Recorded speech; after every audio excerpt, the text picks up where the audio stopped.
বর্তমান সমাজে ক্যান্সার লেগে গেছে। ক্যান্সার বোঝেন তো? আপনার বাপের ক্যান্সার হয়েছে, ডাক্তার ভিটাইম ওষুধ দিচ্ছে। ও সারবে না সরবে? হয়েছে কি ক্যান্সার, দিচ্ছে কি ভিটাইম ওষুধ।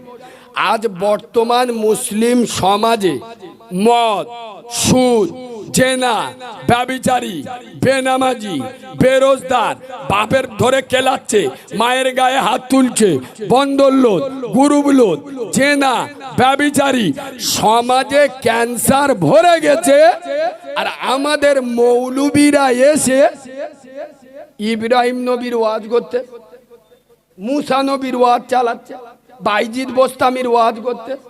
আরে এ তো ভিটাইম ওয়াজ।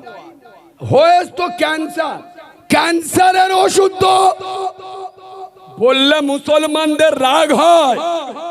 আরে মুসলমানের ছানারা নিজের মার ভাত দেয় না, সাউরির পালকি করে নিয়ে যায়। ঘরের পাশে মসজিদ, দরজা খুললি মসজিদ দেখা যাচ্ছে। একক তো মসজিদে আসে না, বছরে 10 বার বউ নিয়ে আজমিরি যায়। এটা বললি আমার বিরুদ্ধে একটা স্ট্যাম্প মেরে দেবে যে এ আমাদের বিরোধী লোক।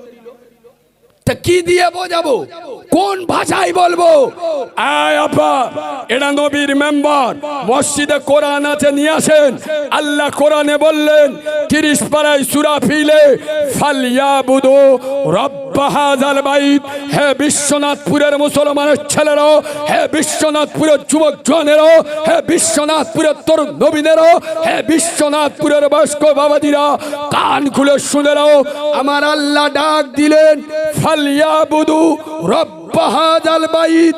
হে বিশ্বনাথপুরের মুসলমানেরা, আমি পৃথিবীর সব থেকে বড় সরকার, আমি তোরে ডাক দিচ্ছি, চলে আয়। আরে এ মসজিদ সিপিএম এর পঞ্চায়েত নয়, এ মসজিদ কংগ্রেসের পঞ্চায়েত নয়, এ মসজিদ বিজেপির পঞ্চায়েত নয়, এ মসজিদ তৃণমূলের পঞ্চায়েত নয়, এ মসজিদ আইএসএফ এর পঞ্চায়েত নয়, এ মসজিদ আমি বিশ্ব সরকার, আমি বিশ্ব সম্রাট, আমার বিশ্ব পঞ্চায়েত হলো মসজিদ। আমার মসজিদে চলে আয়, তোর অভাব শুনবো, তোর অভিযোগ শুনবো, তোর আপদ বিপদে পাশে দাঁড়াবো। আমার ঘরে এসে জিকির কর, আমার ইবাদত কর। আল্লাযী আতআমাহুম মিন জু, ক্ষুধা লাগলে খেতে দেবো, ওয়া আমানাহুম মিন খাউফ।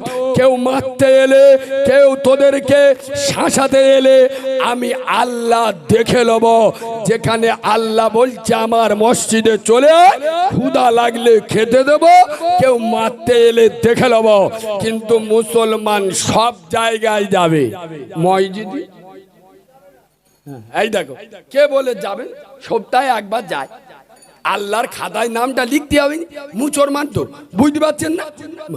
গরুর গোশত খায়, আয় আব্বা গরুর গোশত খায়, আর ছোটবেলায় বিসমিল্লাহ করে দিয়েছিল, ওই জন্য শুক্রবার করে নামটা লেখাতে যায়। তাও দেখবেন সবার লাস্টে যাবে, সবার আগে বেরোবে, ছেঁড়া জুতো নে যাবে, ভালো মাল নে পালাবে। আল্লাহর কিরে বাপ। আরে হ্যাঁ না না, হ্যাঁ না না।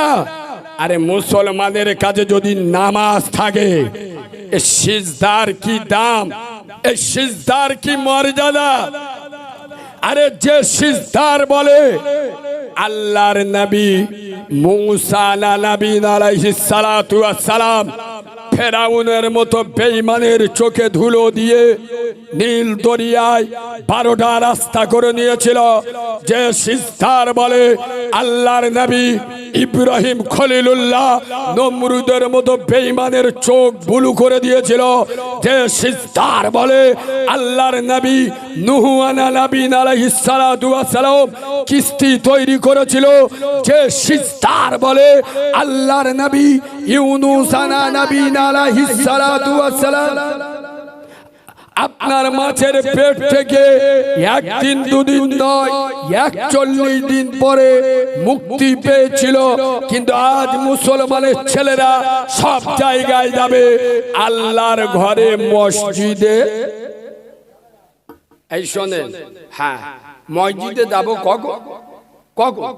ঠেলাই পড়বো যখন, ঠেলার না বাবাজি ঠেলাই না পড়লি বিড়াল গাছে ওঠে না, ওর একটা ছানা, বুঝতে পেরেছেন? মানে একটা বেটা গো, বিরাট দাদাগিরি দেয়।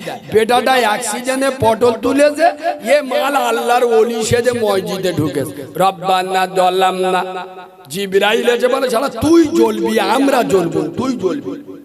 তোর বেটা মরে গেছে বলে মসজিদে একদিন আসিনি, একদিন আসিনি। এখন বেটা মরে গেছে, ঠেলাই মসজিদে এসছিস। আমার সোনার আব্বা মুসলমান যদি নামাজি হয়ে যায়, আরে আমি বাচ্চা মাওলানা কারিমুল্লাহ জাহাদি, আল্লাহ আমাকে 6 বছর বয়স থেকে ওয়াজ করাচ্ছেন। বাংলা শুধু নয়, মাইকে হাত দিলে কেন? যেরকম চলছিল ঠিক চলছিল।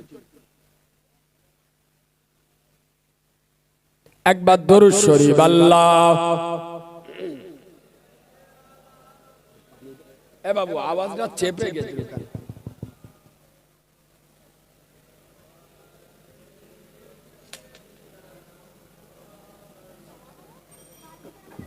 এই দেখেন আব্বা, ইসলাম 5টা স্তম্ভের উপরে দাঁড়িয়ে আছে। ইসলামের খুঁটি হলো কটা? জোরে বলুন। 5টা। একটা দারুণ পয়েন্ট তুলে ধরেছি, শোনেন। ঈমান, নামাজ, রোজা, হজ, যাকাত। ঈমান এনেছেন, ইসলামে অ্যাডমিশন নিয়েছেন, সাথে সাথে আপনার উপরে নামাজ ফরজ। রোজা সবার জন্য ফরজ নয়, হজ সবার জন্য ফরজ নয়, যাকাত সবার জন্য ফরজ। এই যাকাতের আমি এমন একটা নোকতা তুলে ধরবো, ইতিপূর্বে আপনারা শোনেননি, যখন কথাটা প্রসঙ্গে এলো শুনেলেন। আচ্ছা বা যাকাত দেওয়া ফরজ, ওয়াজিব, সুন্নত, নফল না মুস্তাহাব? আপনাদের কি মনে হয়? আরে যাকাত দেওয়া ফরজ, ওয়াজিব, সুন্নত, নফল না মুস্তাহাব? কোনটা?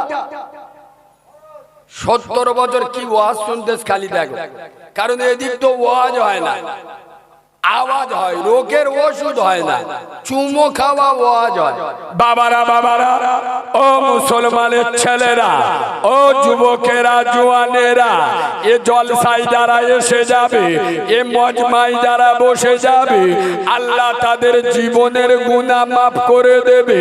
একবার জোরে জোরে বলো সুবহানাল্লাহ। তোমাদের সুবহানাল্লাহ বলতে বলি, উদুম ওয়াজ শুনতে।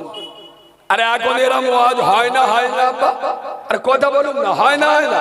যে এ জলসায় যারা বসে যাবে, এ মজমায় যারা আসবে, আল্লাহ তাদের জীবনের গুনাহ মাফ করবে। তা তোমরা তো মুসলমান, শিক্ষিত মানুষ, তো তা তোমাদের একটু মনে হয় না যে মৌলবি ভুতুড়ি বিদ্যে ছাড়তেছে? কথা বলে না, তোমাদের একবার মাথায় লাগে না যে মৌলবি টুপি পড়াচ্ছে, এখানে বইলি জীবনের গুনাহ মাফ হয়ে যাবে?